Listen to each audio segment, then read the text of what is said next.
Project interview with Melissa Shusterman, Pennsylvania 157 District, and today is June 26, 2018.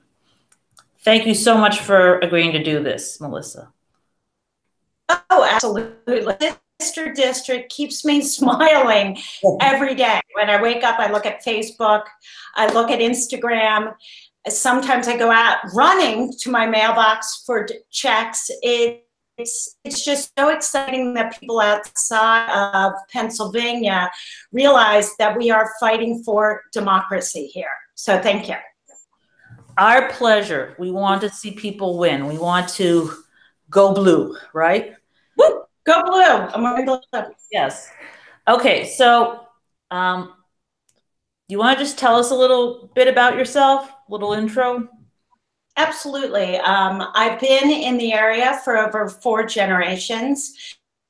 I had the pleasure to go live in New York, worked in the media for a variety of cable stations, MTV, VH1, FX, Home and Garden, Food Network. I've always been someone that believes that if something isn't fair, I want to get in there and make it a little bit better. And currently, Washington isn't fair. Harrisburg is a disaster. And people don't realize from the state level what things are being reduced and taken away from them. So I think I'm the right person to go in there and use a little humor, use a little elbow grease, a lot of hard work to make a change in Harrisburg. And I was definitely inspired by my son, Paris, who worked hard on Hillary's campaign and really envisioned women at all levels of government. So he inspires me like a lot of moms. It's nothing new when you hear a mother saying they're inspired by their children, but I think we have to do the hard work and then they're just going to carry it all the way to the finish line, the next generation. He had some specific comment that motivated you. Wasn't there something he said right after the election? Super fast. Watch this.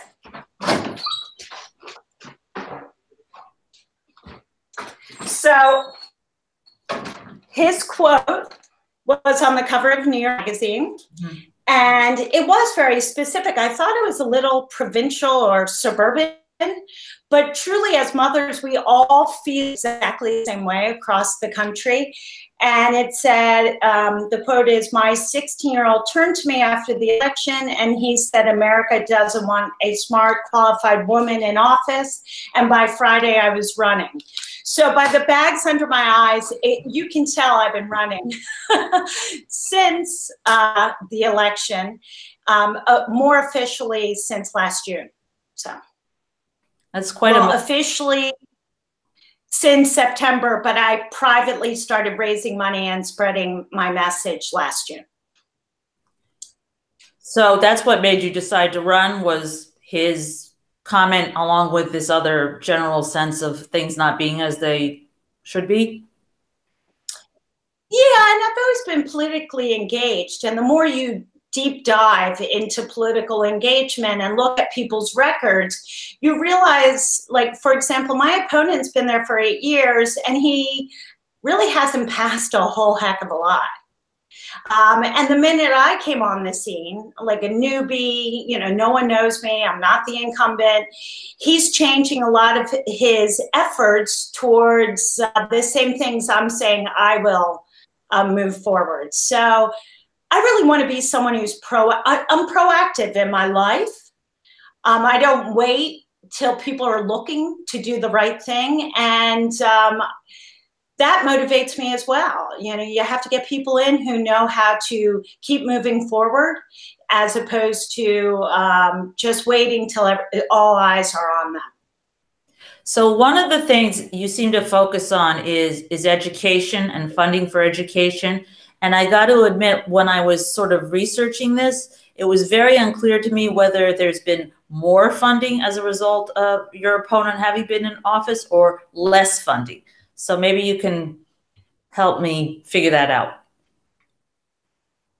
Well, what's interesting about the Republican Party and individuals who run in Harrisburg is sometimes they'll vote more moderately on something, even though they might have legislation that would harm that same structure, area, and that's very confusing for people. I believe in the fair funding formula, but currently our fair funding formula really only reflects like 6%, and don't quote me on the percentage, of the entire budget. So is that really fair? We really need fair funding to be resolved in a different manner. My opponent has a piece of legislation that would take $2 to $3 billion away from public schools. But he's able to call it something else. It doesn't really highlight that. And he likes to also kind of rile up our senior citizen base to feel like if a Democrat and that they're going to raise property taxes. The reality is his particular piece of legislation, 1213, H 1213, would allow larger companies to not be taxed. So about 95% of the tax, it's very complicated, but it would take money away from our public schools, which ultimately is bad. We're very funded here. We have two fabulous high schools that are recognized, but when it comes to public education, not just your district. We have to do the fair funding in PA, or PA will be left behind. People aren't going to come here for jobs. One of the reasons they come here is not because of the great weather, but the great public schools. And we have to make sure all of them, not just the special ones where, you know, we're just so lucky that everyone's, you know, thriving, so schools are thriving. We have to help all of them throughout Pennsylvania.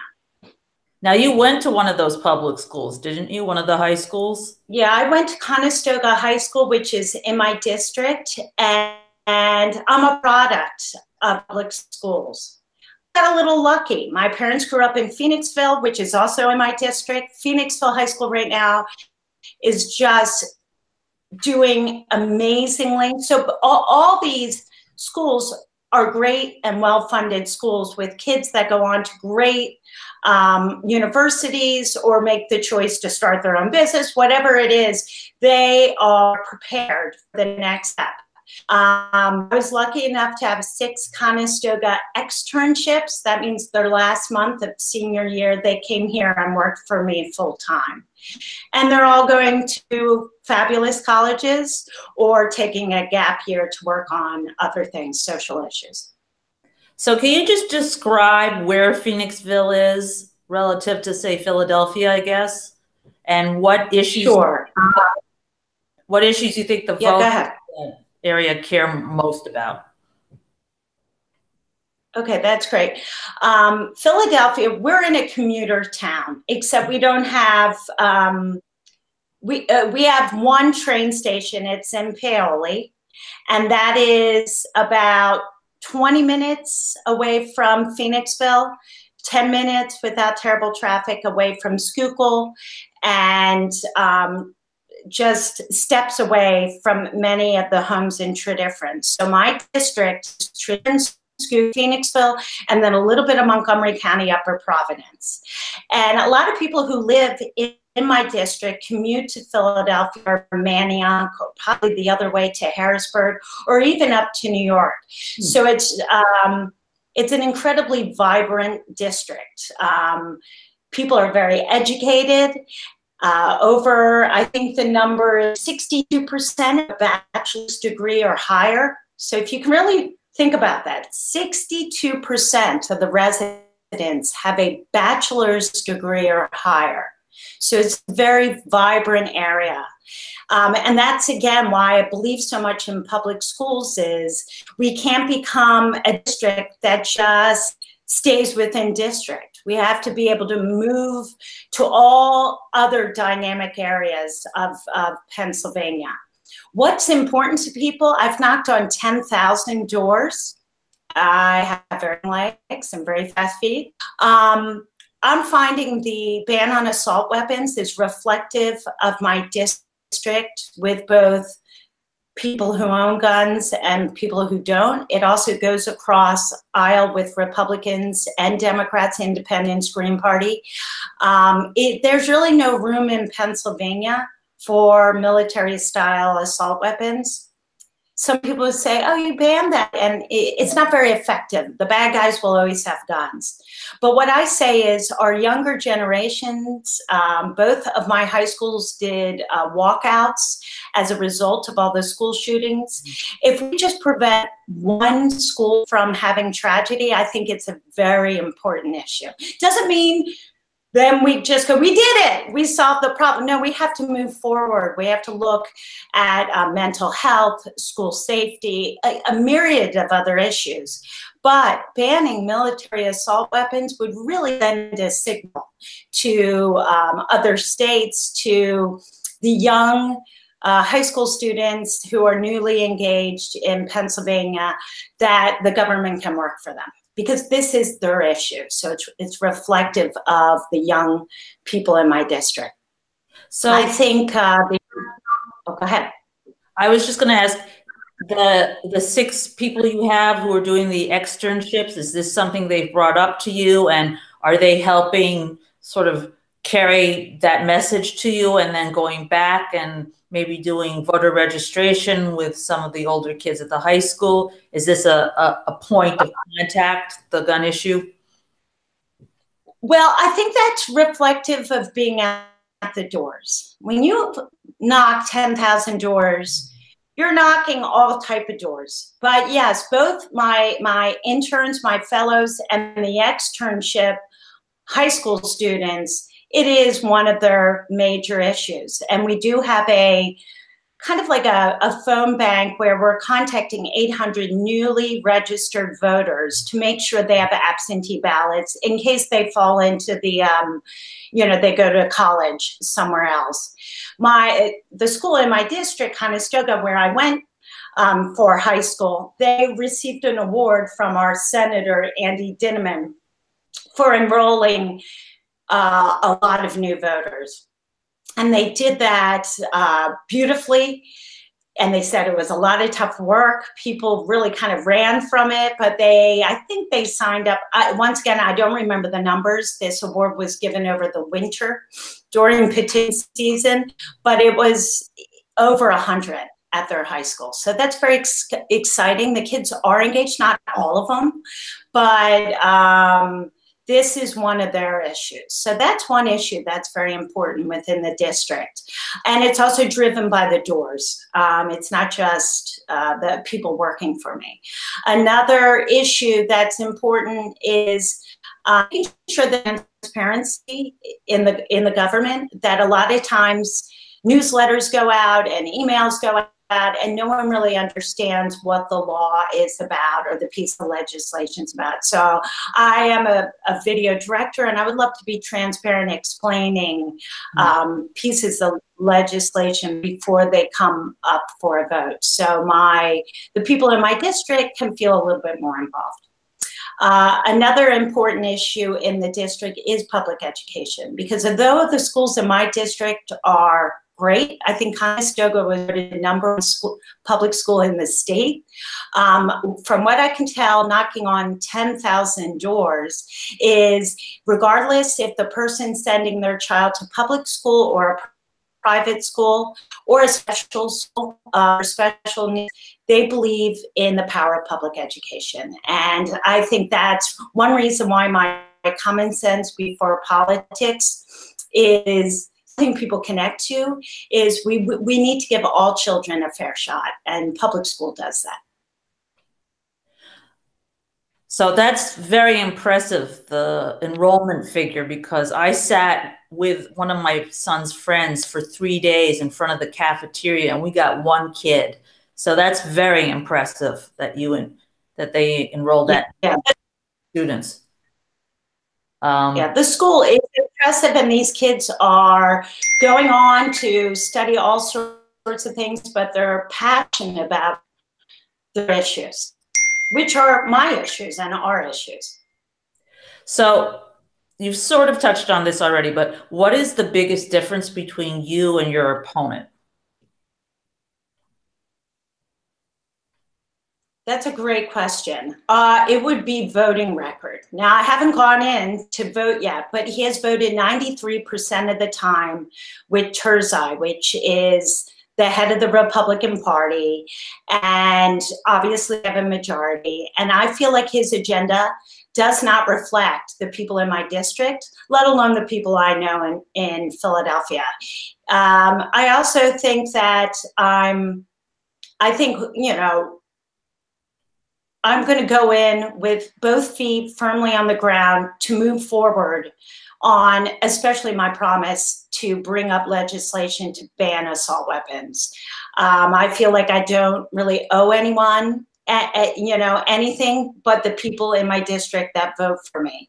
And when I say people, that all includes Republicans, undecided, independents.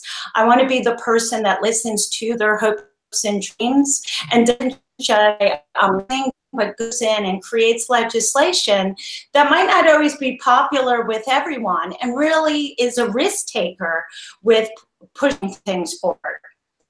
I also believe, and Helen Tai, who was recently voted in with a special election, she's about an hour away from my district, but we had a chance to speak. We're in agreement about the fact that it can't be a standard. She went in and said, if we don't pass the budget, she had a piece of legislation that said, if we don't pass the budget, we shouldn't get paid. And all of us who are working in district know what it's like. You don't get paid unless you get the work done. And I believe that that has to carry through to Harrisburg. So Helen Tai stole my thunder because I was going to propose that piece of legislation. And I love that idea. If we don't get the work done, we don't get paid. That's a motivator, isn't it? I would think. I would think. So you helped establish, or did you establish by yourself, a women's caucus as part of the local Democratic? Chester County Democratic Committee just recently went through some changes and voted in new leadership. And I'm in contact with those people saying, we better not forget about the Women's Caucus. Obviously, I'm running a very competitive campaign, but there was a special, what I'm hoping it'll happen year in and year out is when we honor as the Women's Caucus first responders right here in district, but the people can come from all over Chester County. I think often they are overlooked. Maybe they're a token in a newspaper article, but it was a fabulous night on 9/11, which everyone's like, you can't do this. We had over 20 first responders honored. They might have worked in the military, firefighters, EMTs, police, to come and be honored by the Women's Caucus. And everyone came out, I wasn't sure how it would be received, but people said that was probably one of the most positive evenings I had. And there was a lot of excitement. I am open to honoring people regardless of their political background. And I was on the phone with a Republican sheriff saying, please come. This has nothing to do with politics. This has to do with honoring the people who do the work.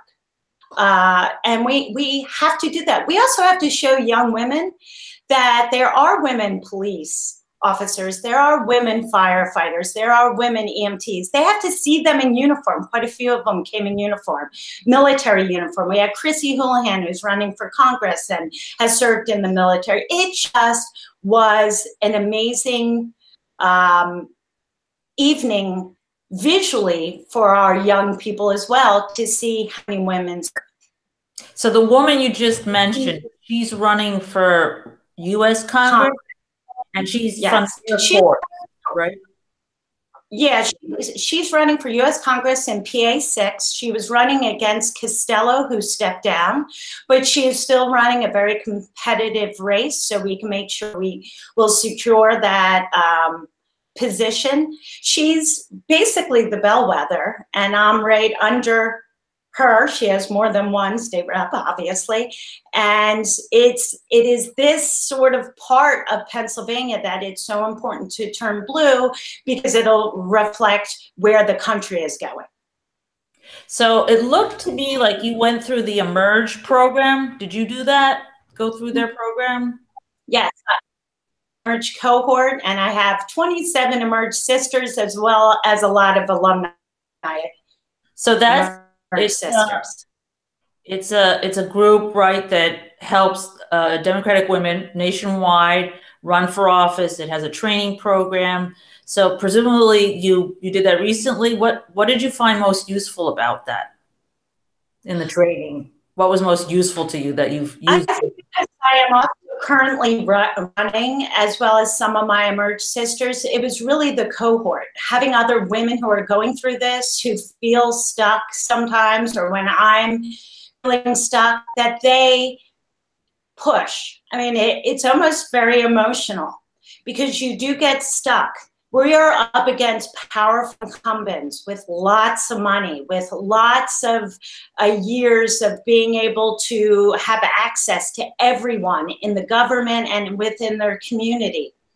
And going through Emerge has given me a group of women that I could speak to, text, email, see, though we're very busy in the last 4 months of the election. And just this morning, someone's like, who was the person you were talking about? I need that. You're immediately sharing resources.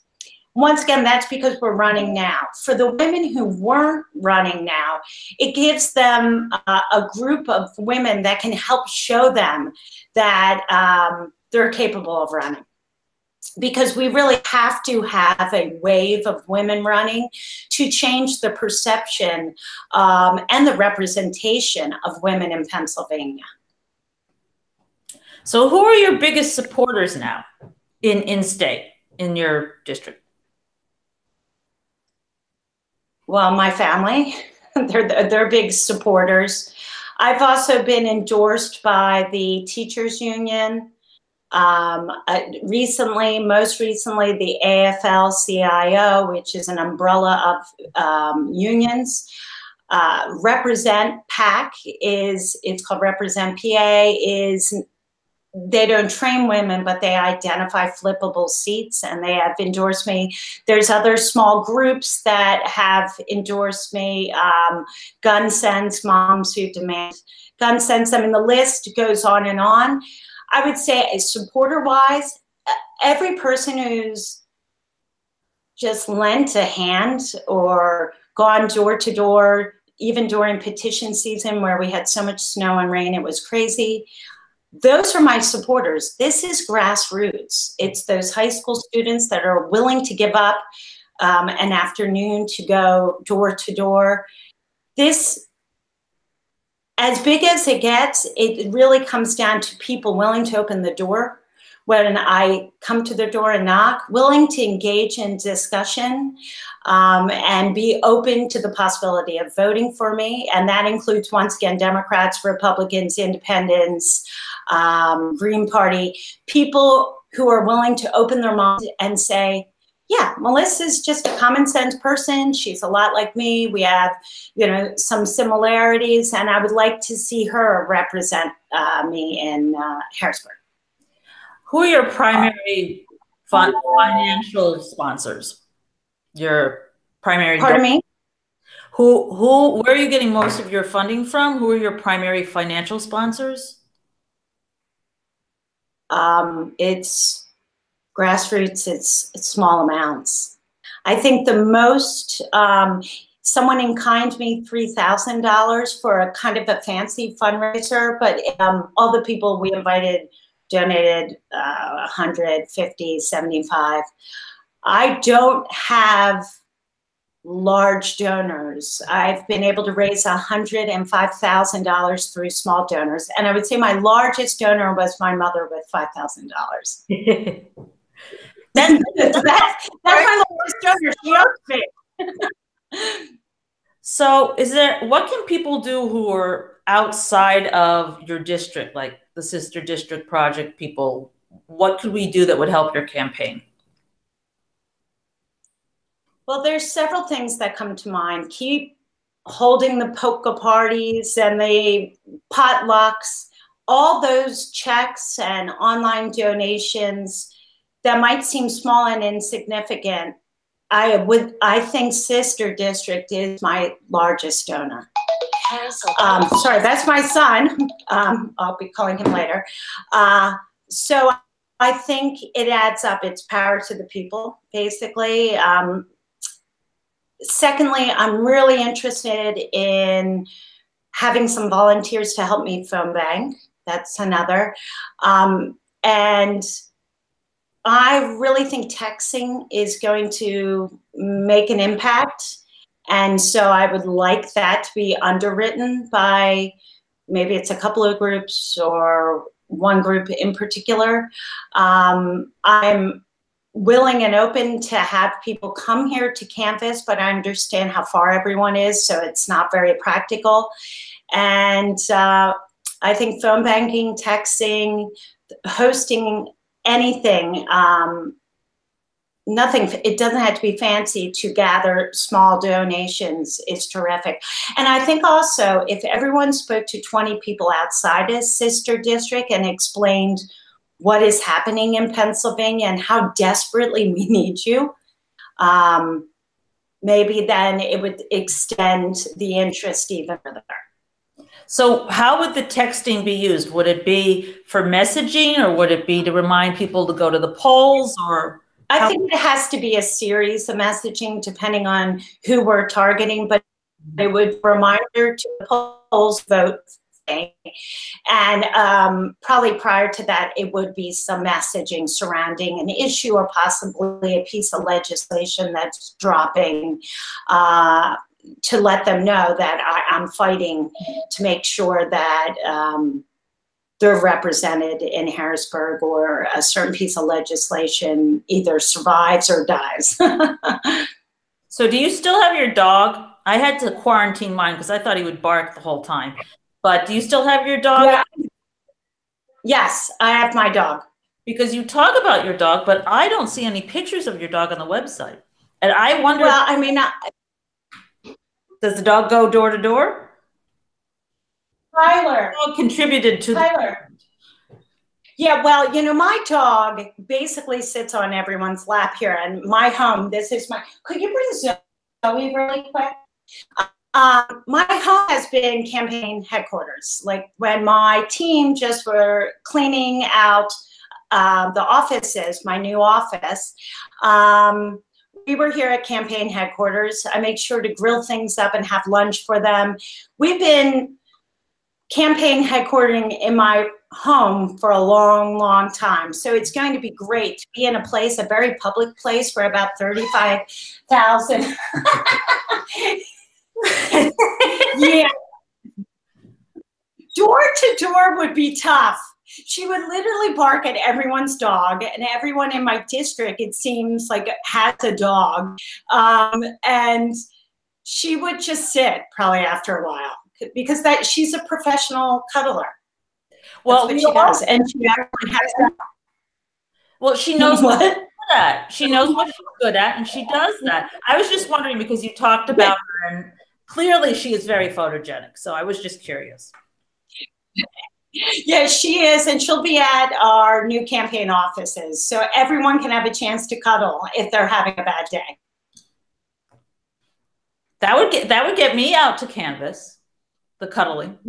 Exactly. Maybe I'll use that in one of my emails saying, come on out, help us canvas, help us make calls. You can cuddle with Zoe. We'll pass her around. So is there yes, that's you. Is there anything I didn't ask you about that you would want to make sure got mentioned? Yeah, I would like to talk a little bit about how this is, because women of Pennsylvania are working together.